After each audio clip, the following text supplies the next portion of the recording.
Bismillahirrahmanirrahim. Assalamualaikum warahmatullahi wabarakatuh. Apa kabar semuanya? Semoga kita selalu dalam lindungan Allah Subhanahu wa taala. Amin ya Allah rabbal alamin. Izin memperkenalkan diri. Perkenalkan, nama saya Rizky Duhendrawan. Di sini saya bertugas sebagai moderator. Nah, pada kesempatan perkuliahan online kali ini, kelompok kami akan mempresentasikan materi tentang peristiwa Trisakti dan kerusuhan Mei 1998. Nah, adapun beberapa yang akan kami bahas itu, yang pertama tentang latar belakang terjadinya peristiwa Trisakti dan kerusuhan Mei 1998.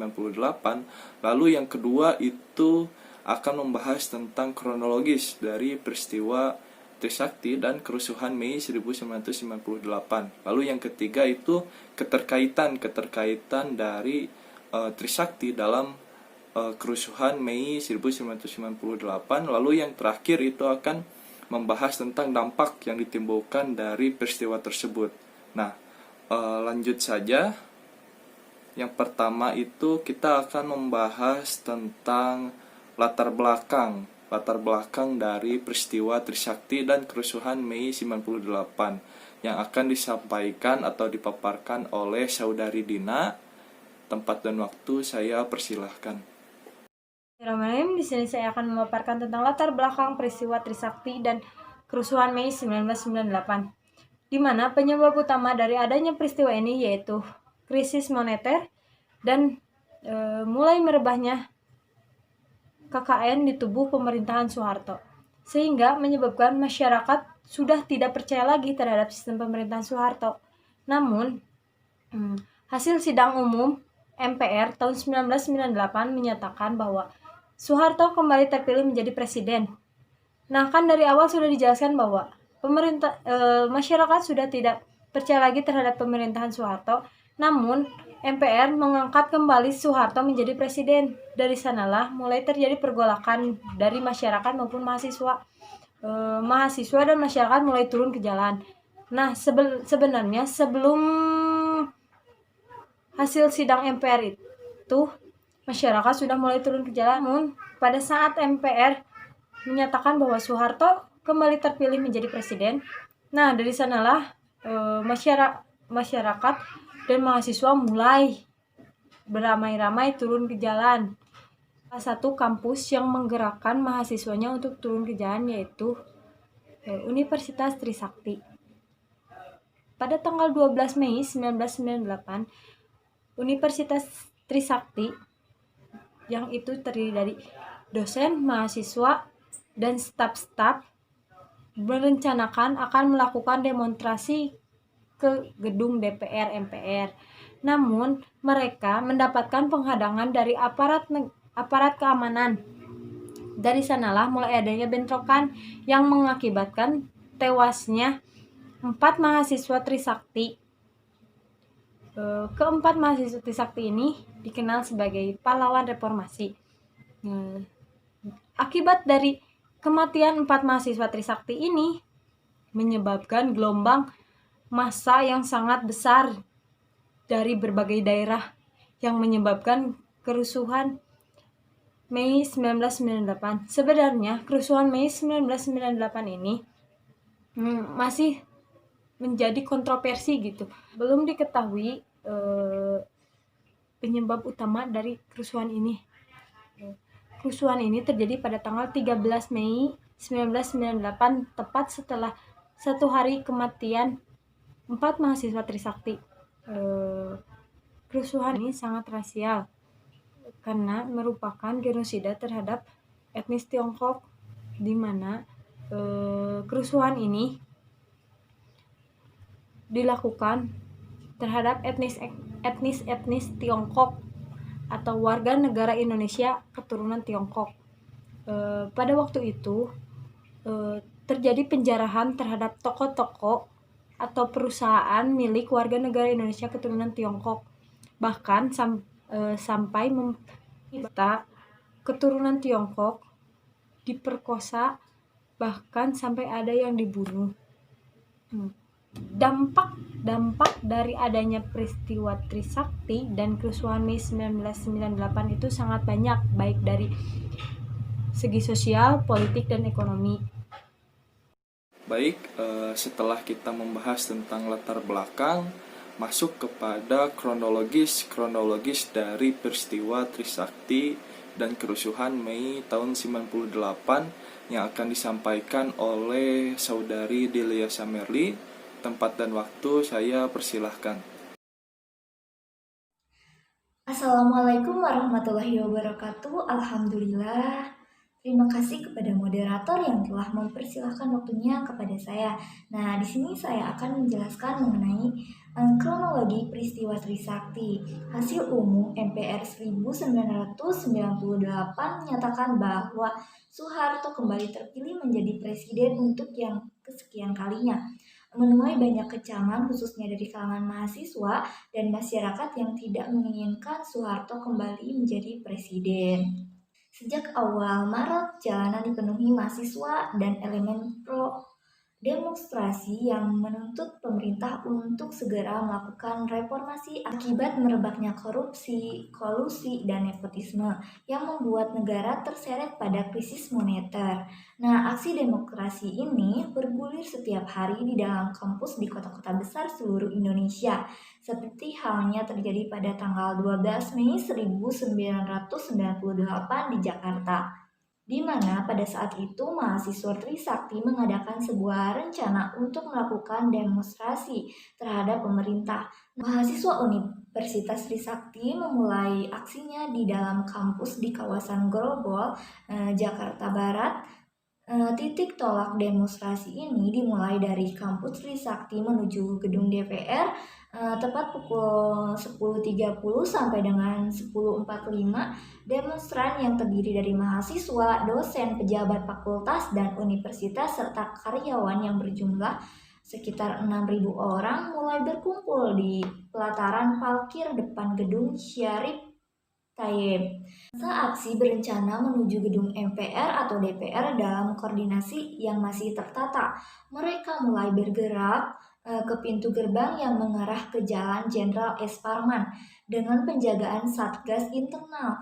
Nah, namun saat tiba di depan pintu gerbang kantor Wali Kota Jakarta Barat, masa dihadang oleh 2 lapis brigade aparat yang membawa tameng dan pentungan.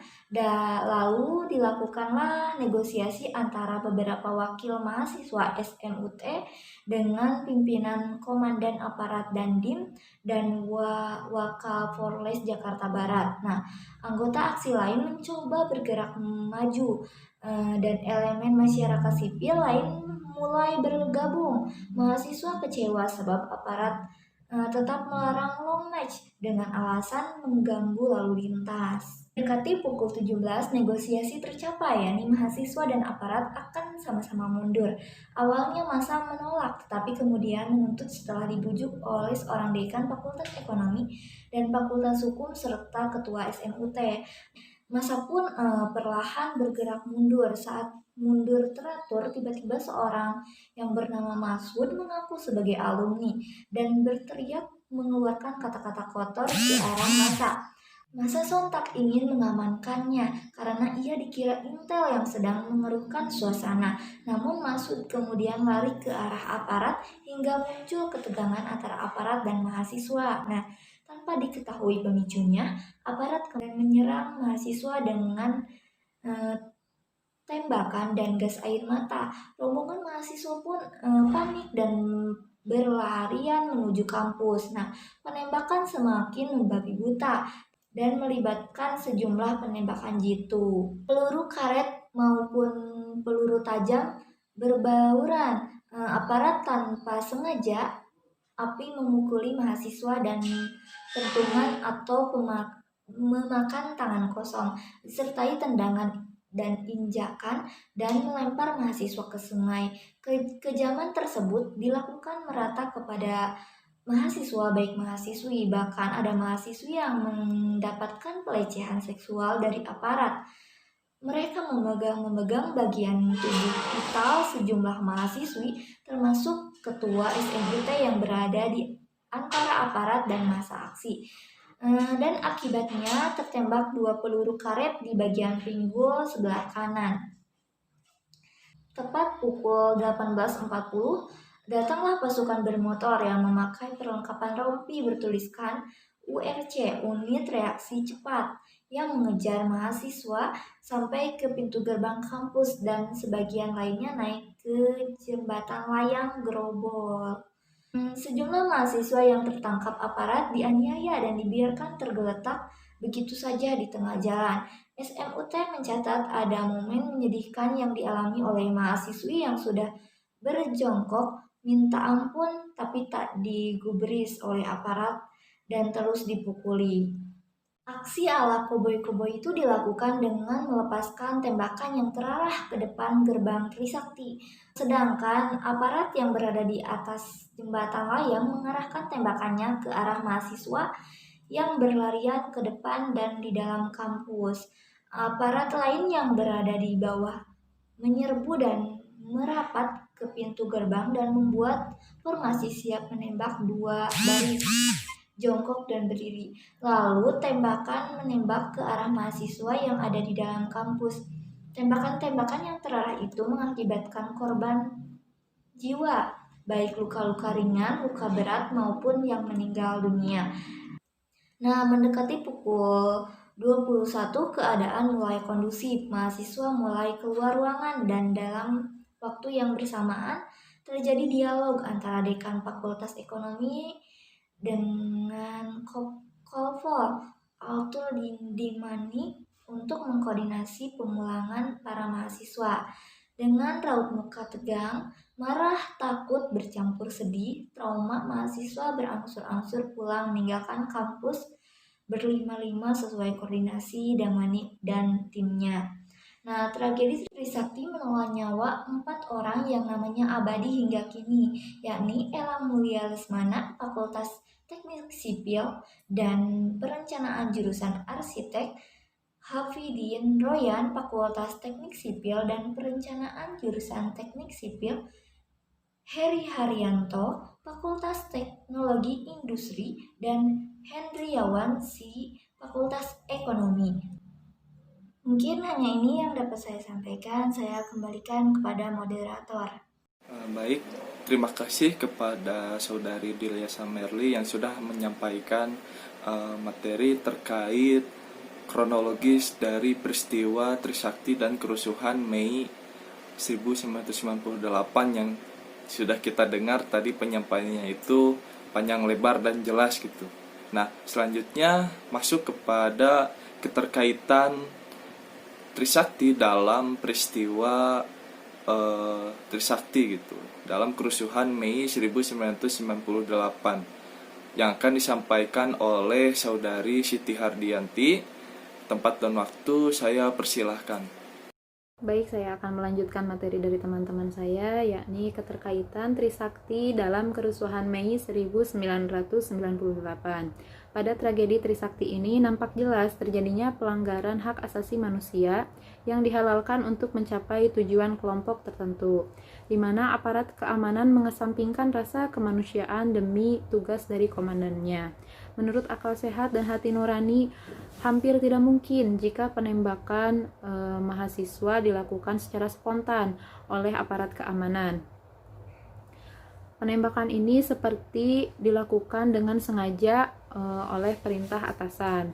4 mahasiswa Trisakti yang terbunuh pada peristiwa itu yaitu ada yang bernama Elang Mulia Lesmana dari mahasiswa Teknik Arsitektur, yang kedua ada Hafidin Royan mahasiswa Ekonomi, yang ketiga ada Heri Hartanto mahasiswa Ekonomi, dan yang keempat ada Hendriawan Sie dari mahasiswa Ekonomi yang disebabkan oleh penembakan brutal oleh aparat keamanan. Mereka tertembak di bagian kepala, tenggorokan, dan juga dada. Setelah tragedi maut tersebut memicu adanya gelombang aksi yang semakin besar di berbagai kota yang didukung oleh beberapa tokoh masyarakat dan juga akademisi dari berbagai kalangan lain. Ada pada tanggal 13 Mei 1998 terjadi sebuah kerusuhan yang bernuansa rasial terhadap etnis Tionghoa yang terjadi khususnya di ibu kota Jakarta dan di daerah-daerah lain di Indonesia. Pada kerusuhan ini banyak tokoh dan perusahaan milik warga Indonesia keturunan Tionghoa dihancurkan. Bahkan ratusan wanita keturunan Tionghoa banyak yang diperkosa dan dianiaya secara sadis, bahkan sampai terbunuh. Akibat dari kerusuhan ini, banyak warga Indonesia keturunan Tionghoa yang meninggalkan Indonesia. Pihak Tionghoa berpendapat bahwa tindakan ini merupakan pembasmian atau genosida terhadap orang Tionghoa. Hingga saat ini, kerusuhan Mei 98 masih menjadi kontroversi. Apakah kejadian ini merupakan sebuah peristiwa yang disusun secara sistematis oleh pemerintah untuk pengalihan isu atau peristiwa Trisakti? Dari pemaparan tersebut, bahwa peristiwa Trisakti dan kerusuhan Mei dapat disimpulkan bahwasanya peristiwa Trisakti dan kerusuhan Mei 1998 masih berkaitan, yang diawali oleh adanya penembakan terhadap mahasiswa Trisakti yang menjadikan pemicu adanya pergerakan bangsa Indonesia terhadap pemerintah. Baik, mungkin materi dari saya cukup sekian. Saya kembalikan lagi kepada moderator. Terima kasih. Baik, setelah tadi kita mendengar penjelasan tentang keterkaitan Trisakti dalam kerusuhan Mei 1998, selanjutnya itu yang terakhir adalah dampak terjadinya dari peristiwa Trisakti dan kerusuhan Mei 1998 yang akan disampaikan oleh saudari Sani. Tempat dan waktu saya persilahkan. Nah, yang selanjutnya yaitu dampak dari tragedi Trisakti. Nah, dampak tragedi Trisakti ini bukan hanya dirasakan oleh beberapa orang atau beberapa kelompok atau beberapa kalangan, tetapi juga seluruh masyarakat Indonesia ikut merasakan dari dampaknya tragedi Trisakti ini. Yang pertama yaitu gugurnya beberapa mahasiswa sebagai pahlawan reformasi. Nah, di sini dijelaskan ada 4 mahasiswa yang gugur sebagai pahlawan reformasi di tragedi ini. Yang pertama ada Elang Mulia, yang kedua ada Hapidin, yang ketiga ada Hendriawan, dan yang keempat ada Heri Hartanto. Nah, keempat mahasiswa tersebut wafat pada tanggal 12 Mei 1998. Mereka berempat selanjutnya disebut sebagai pahlawan reformasi. Nah, yang kedua, mundurnya Soeharto dari jabatan sebagai Presiden Republik Indonesia. Presiden Soeharto mundur setelah 70 hari diangkat kembali menjadi Presiden Republik Indonesia untuk periode yang ke-7. Nah, Soeharto lengser pada pukul 9 pagi waktu Indonesia Barat pada tanggal 21 Mei 1998. Nah, yang selanjutnya lumpuhnya perdagangan.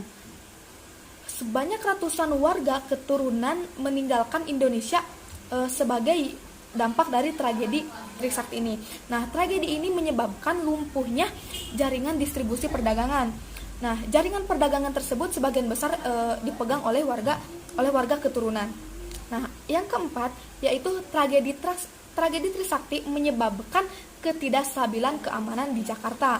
Hal ini berdampak pada diliburkannya kegiatan belajar di Jakarta. Sebagian besar sekolah meliburkan kegiatan belajarnya. Nah, yang kelima, investor meninggalkan dunia. Nah, maksudnya gini, jadi terjadi gelombang warga asing meninggalkan Indonesia setelah menyaksikan kerusuhan di Jakarta. Nah, ribuan warga asing panik setelah menyaksikan kerusuhan di Jakarta. Krisis sosial yang terjadi di Indonesia menjadikan para investor ini mengurungkan niatnya untuk menanamkan modal di Indonesia. Salah satunya adalah para investor dari Taiwan. Nah, yang selanjutnya atau yang keenam, terganggunya transportasi. Nah, tragedi ini juga menghasilkan suasana mencekam yang membuat masyarakat dilanda ketakutan yang luar biasa. Hal ini terutama bagi warga keturunan etnis Tionghoa. Nah, kondisi ini menyebabkan kelumpuhan kegiatan ekonomi dan sosial secara nasional untuk beberapa hari. Nah, Kerusuhan tersebut terjadi di berbagai tempat di Jakarta. Hal ini membuat arus penumpang feri dari Merak ke Bakauheni dan sebaliknya menurun dengan drastis. Nah, sehingga pelabuhan Merak tampak sepi. Keanjlokan muatan terjadi sejak 14 Mei, yakni sehari setelah mulai meletusnya kerusuhan. Nah, yang selanjutnya kebebasan media. Nah, tragedi Trisakti juga membuat media lebih berani untuk berekspresi.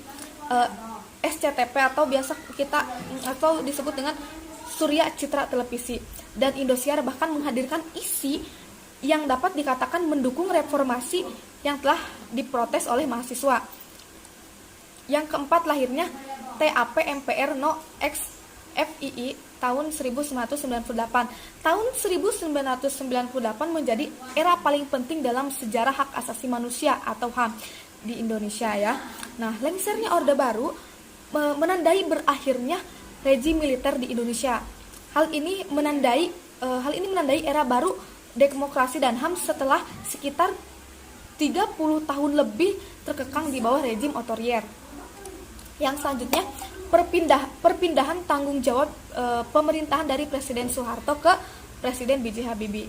Nah, Presiden B.J. Habibie menggantikan Presiden Soeharto setelah beliau mengundurkan diri pada 12 Mei 1998. Namun, Presiden B.J. Habibie memerintah Indonesia tidak lebih dari 1 tahun. Hal ini telah membuka lebar pintu demokrasi yang menyebabkan kondisi keamanan nasional sangat rentan dan tidak stabil. Dampak kerusuhan Mei 1998 juga berakibat kepada para pengusaha etnis Tionghoa. Nah, mereka harus bekerja keras untuk membangun kembali usahanya. Mereka membutuhkan waktu yang sangat berbeda-beda untuk membangun kembali usahanya tersebut, tergantung dari keuangan ataupun dari kerusakan toko yang dimiliki masing-masing dari mereka. Nah, dalam kasus tersebut, pengusaha Tionghoa membutuhkan waktu 3 sampai sebulan untuk membuka toko miliknya tersebut. Selain mempertimbangkan keuangan, mereka juga mempertimbangkan tentang keamanan. Nah, karena situasi dan kondisi yang belum stabil, mereka takut akan terjadinya kerusuhan lanjutan atau kerusuhan susulan lagi. Nah, pada kenyataannya pengusaha etnis Tionghoa lebih memilih untuk tetap tinggal di petukangan dan membangun kembali usahanya. Nah, mereka tetap membangun kembali usahanya, membuka toko-toko mereka dimulai dari jam 7 atau dari jam seperti biasanya. Tetapi di sini mereka lebih mengedepankan tentang keamanan. Jadi, ketika ada pembeli mereka lebih waspada, terutama pembeli yang sebelumnya belum dikenal atau yang tidak dikenal. Nah, mereka lebih hati-hati karena takutnya mereka itu akan membuat kerusuhan. Jadi itu adalah materi kita kali ini, yang dimana kita sudah mendengar apa yang disampaikan tadi oleh masing-masing penyampai, mulai dari latar belakang, lalu kronologis, lalu yang ketiga itu keterkaitan mahasiswa Trisakti dalam kerusuhan Mei 1998. Lalu yang terakhir itu adalah dampak yang ditimbulkan. Nah, kita sudah sampai pada penghujung, kita akan masuk kepada kesimpulan. Peristiwa Trisakti adalah peristiwa yang terjadi pada tanggal 12 Mei tahun 1998, yang dimana peristiwa ini diakibatkan dengan adanya hasil sidang umum MPR tahun 1998, yang dimana menyatakan bahwa Soeharto diangkat kembali menjadi presiden. Nah, akan hal itu mengakibatkan mahasiswa melakukan demonstrasi ke jalan. Namun pada saat mahasiswa melakukan demonstrasi ke jalan, mereka dihadang oleh pihak keamanan yang menyebabkan terjadinya bentrokan antar mahasiswa dengan pihak keamanan. Nah, dengan adanya kejadian tersebut mengakibatkan ada korban jiwa dari pihak mahasiswa Universitas Trisakti yang menyebabkan kematian. Nah, akan hal itu menjadikan peristiwa tersebut itu dikenal dengan pahlawan reformasi, yang dimana akibat dari kematian Trisakti tersebut menjadikan gelombang dari massa besar di berbagai wilayah di Indonesia. Sehari setelah peristiwa tersebut, itu pada tanggal 13 Mei tahun 1998 terjadi kerusuhan rasial terhadap warga etnis Tionghoa, yang dimana toko-toko dan perusahaan milik warga Indonesia keturunan etnis Tionghoa itu dijarah oleh massa, yang dimana bahkan selain dari itu terjadi pemerkosaan dan bahkan penganiayaan sampai pembunuhan itu terjadi kepada warga etnis Tionghoa, yang dimana kerusuhan ini masih menjadi kontroversi karena penyebab dari adanya kerusuhan ini belum diketahui, apakah dijadikan sebagai pengalihan topik atau isu gitu, atau sebuah provokasi bagi masyarakat. Nah, bahkan pihak Tionghoa berpendapat bahwa tindakan ini merupakan pembasmian atau genosida terhadap orang-orang Tionghoa gitu. Nah, mungkin cukupkan sekian dari penyampaian kelompok kami. Mohon maaf apabila kekurangan. Kami ucapkan terima kasih. Wassalamualaikum warahmatullahi wabarakatuh. Apabila dari teman-teman ada yang ingin ditanyakan, mari kita diskusikan di grup WhatsApp yang sudah disediakan. Kita berdiskusi di sana. Mungkin segitu dari kami. Sekali lagi terima kasih saya ucapkan. Wassalamualaikum warahmatullahi wabarakatuh.